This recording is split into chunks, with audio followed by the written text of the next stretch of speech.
Praise the Lord. இயேசுவின் ரத்தம் ஜெயம். தினமும் இயேசு நிகழ்ச்சிக்கு உங்களை கர்த்தராகிய இயேசு கிறிஸ்துவின் நாமத்தில் வரவேற்கிறேன். செய்தியின் தலைப்பு: உங்கள் வாழ்விற்கு முடிவும் முடிவுரையும் கர்த்தரே எழுதுவார்.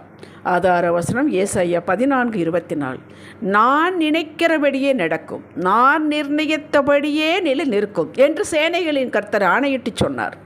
கிறிஸ்துவுக்குள் அன்பானவர்களே, கர்த்தர் நினைத்ததை, திட்டமிட்டதை, சொன்னதை நிறைவேற்ற முடியாமல் சாத்தான், மனிதன், சூழ்நிலை தடுத்து விட்டது என்று சாட்சி உண்டோ?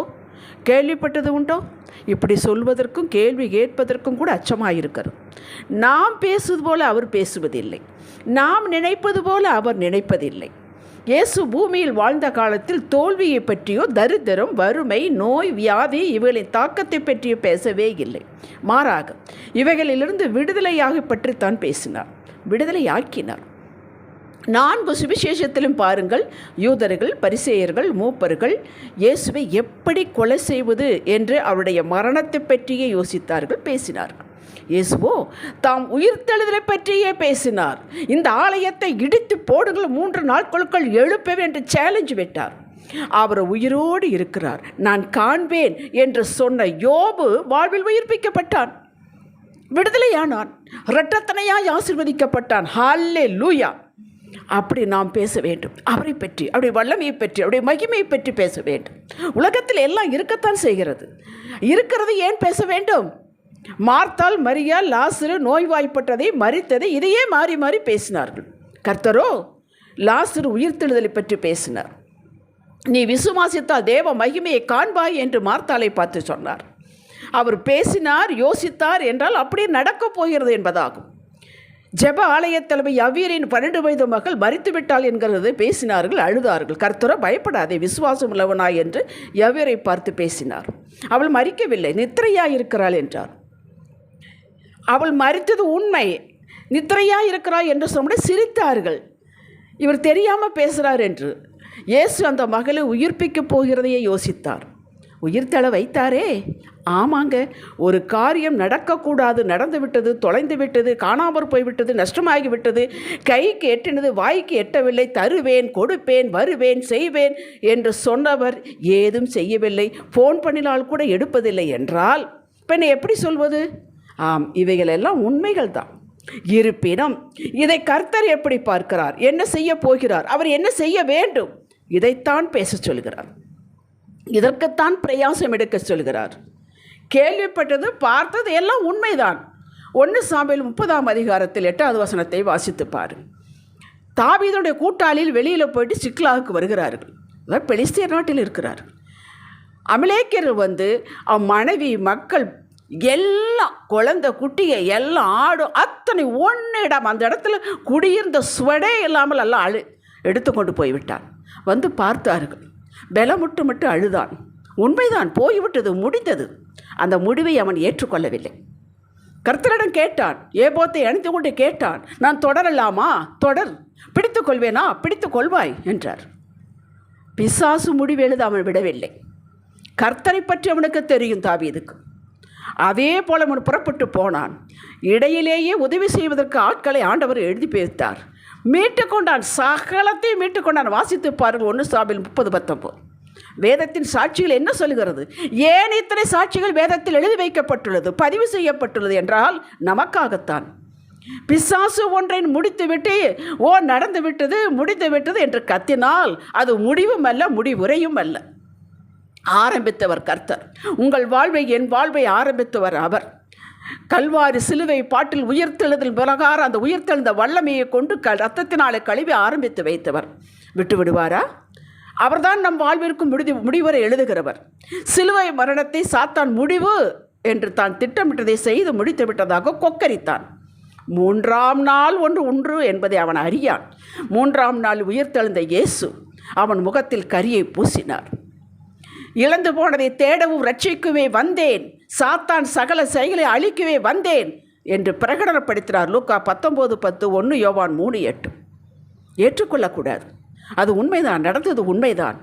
என்ன நடக்க வேண்டும் என்பதை பற்றி தான் நாம் பேச வேண்டும்.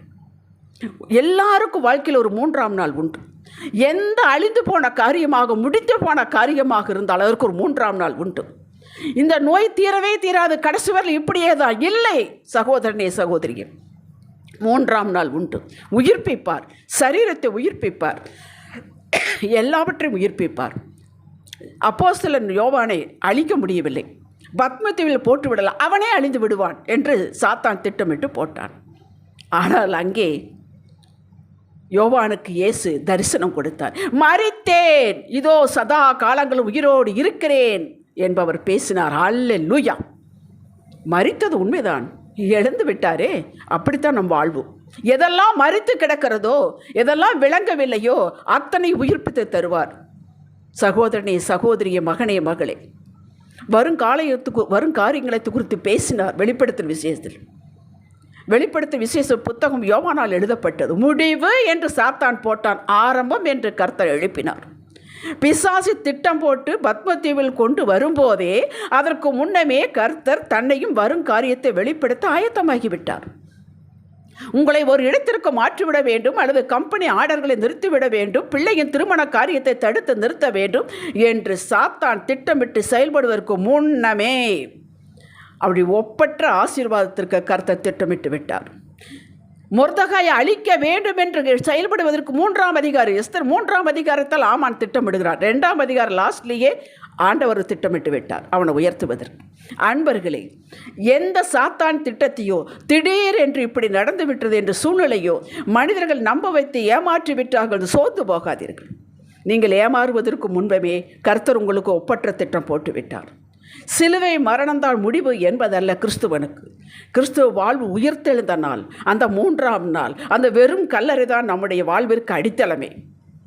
அவன் வைத்த ஃபுல் ஸ்டாப்பை கமா குறியிட்டு கர்த்தர் நடத்த ஆயத்தமாகிவிட்டார் அவருடைய திட்டத்தின்படி.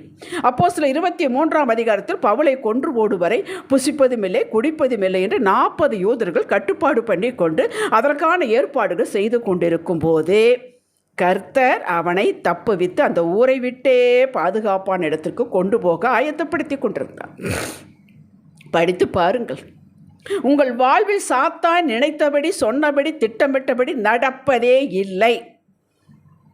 நவோமி கணவனை இழந்து 2 மகன்களை இருந்து ரூத்து விதவை அவளோடு திரும்பி வருகிறாள். எல்லாரும் பெத்லகேம் கொத்தனே நகோமி வந்துட்டாள் சொல்லுமை. நகோமி என்று கூப்பிடாதீர்கள், என் வாழ்வு கசப்பு, மாறா என்று கூப்பிடுங்கள் என்றார். அவள் சொல்லி கொண்டிருக்கும் பொழுதே ஏற்கனவே கர்த்தர் திட்டமிட்டு வைத்து விட்டார். அவன் பங்காளியான போவாசை ஆயத்தப்படுத்தி விட்டார். ரூத் எதேச்சியாக போனால் அல்ல, ஆண்டவர் திட்டமிட்டு விட இந்த வயலுக்கு போனால், வயலுக்கு சொந்தமானால். நகோமி வீடு கட்டப்பட்டது, ஆண் குழந்தை பிறந்தது, மடியில் வைத்து வளர்த்தாள். அல்லேலூயா. அப்படித்தான் வாழ்வு மலரும். பிசாசு உங்கள் வாழ்வில் ஒன்றை மீது கை வைத்து நிறுத்தினாலோ அழித்தாலோ அதே இடத்தில் ஒப்பற்ற காரியம் நடக்கப் போகிறது என்பது அர்த்தம். உங்கள் வாழ்விலும் என் வாழ்விலும் கர்த்தர் உயர்ந்த ஒப்பற்ற திட்டம் வகுத்துள்ளார். வகுத்தது திட்டம் வகுத்தபடியே இருப்பதில்லை, நடந்தே தீரும். அதன்படி தான் நடக்கும்.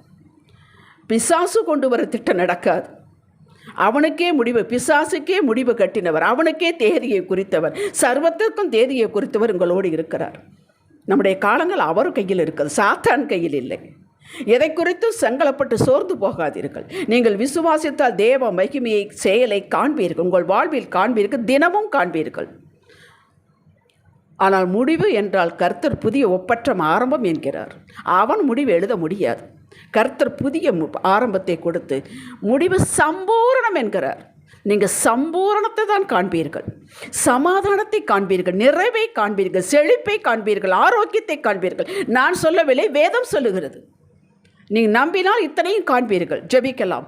பார்வோனின் சேனை இஸ்ரவேல் மக்களுக்கு பயங்கரமான முடிவு கட்ட தொடர்ந்தனர். அந்தோ அவர்களே நடுச்சமுத்திரத்தில் மாண்டனர். நீர் எங்களுக்கு வைத்திருக்கிற திட்டம், பாதை, சித்தம், இதை எந்த சக்தியாலும் தடுக்க முடியாது, மாற்ற முடியாது. உம்மையே சார்ந்து கொண்டோம் தகப்பனே. கரை சேர்ப்பீர், மகிமையாக சேர்ப்பீர். உமக்கே மகிமை. இயேசுவின் நாமத்தில் பிதாவே. இன்றைய சிந்தனைக்கு, கண்ணால் காண்பதெல்லாம் அநித்தியம், அது மாறும். காணாதவைகளே நித்தியம். நித்தியத்தை மட்டுமே நான் யோசிப்பேன். ஆமேன். ஹல்லேலூயா.